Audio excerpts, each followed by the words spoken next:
Today we're going to talk about something that I have been thinking about for, I'm 21, and I've been thinking about this for probably the better half of 2 years. And the older I get, the more curious I get on the subject. What makes video games fun?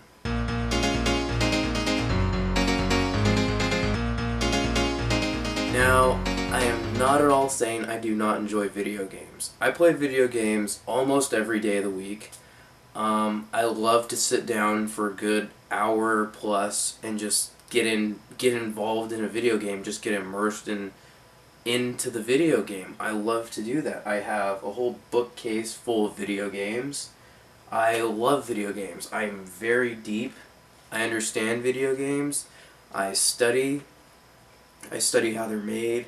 I learn about the behind the scenes, how the stories are created, how the art direction was taken. I'm more than just the controller and shooting. But the thing that my cat is here. But what I'm really starting to wonder is the fact that I'm getting so deeply involved, is that almost the video game illusion almost is wearing off. It's sort of the magician when you figured out how the trick works. I don't know if that's true or not, but it seems I've worried that by looking behind the scenes of a video game and almost seeing the hand that's holding the puppet will almost ruin the experience for me. That isn't true because, I don't know, because I've looked behind the scenes on Gears of War, and honestly, it's at the point where when I play Gears of War, all I can think about is Cliff Bleszinski and the team behind it. I think they were too public with how the game was being created, honestly. And they even had an MTV short on the road to E3 for the first or second, I think it's the first Gears of War. But they were just very public about it, and I thought it was interesting, but it did slightly hinder the experience of the video game because it turned in from a video game where it's a world to the people that created it. That's all I could think about when I was playing it. I started to worry that maybe, I don't know, seeing what makes a video game almost slightly kills the imagination of the video game. Because when you're in the video game, you're on another world. You can be playing Halo, Mass Effect, or Dead Space, and you're on a different world, or a spaceship. I have no idea what he's doing. My cat is like sniffing things like he's never sniffed something before. I worry that when you play a game like that, you get immersed in it, and it's sort of, you forget what's going on, and you're like, wow, I am in this world.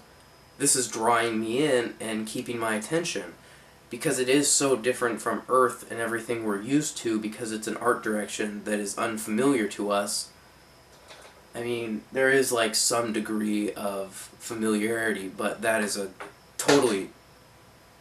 And I worry that seeing how it's made, watching the art designer drawing the trees or creating the characters, it sort of becomes less of an imagination trip, and it becomes more of a technical marvel.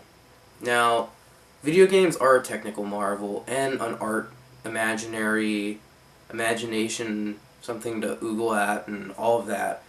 But I worry that if there seems to be a balance in between technical marvel and imagination, where you have to balance it out, where it's like you see something and it makes your imagination go, wow, that's insane. But then there's the part where it's like, the graphics and everything in it say, wow, that's technically impressive.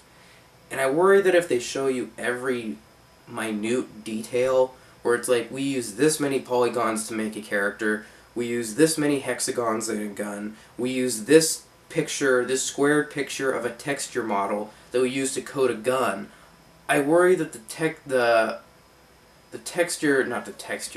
I worry that the technical point is going to get above imagination, and it's no longer an imagination trip for a video game, and it becomes a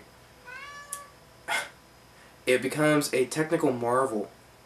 And it's more of, wow, they use that many pixels when I look at that character. But because I'm far away, the textures haven't loaded, therefore they're using a lesser resolution at this distance, but when I cross this banner, I can see his face pixels load.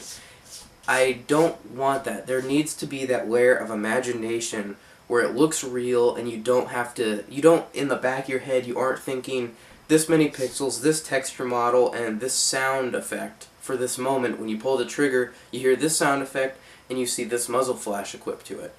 So I don't know if that has slightly diluted my joy of video games, or if it's just because so many games have come out in the past year that it's just bombarded me one after another, after another, after another.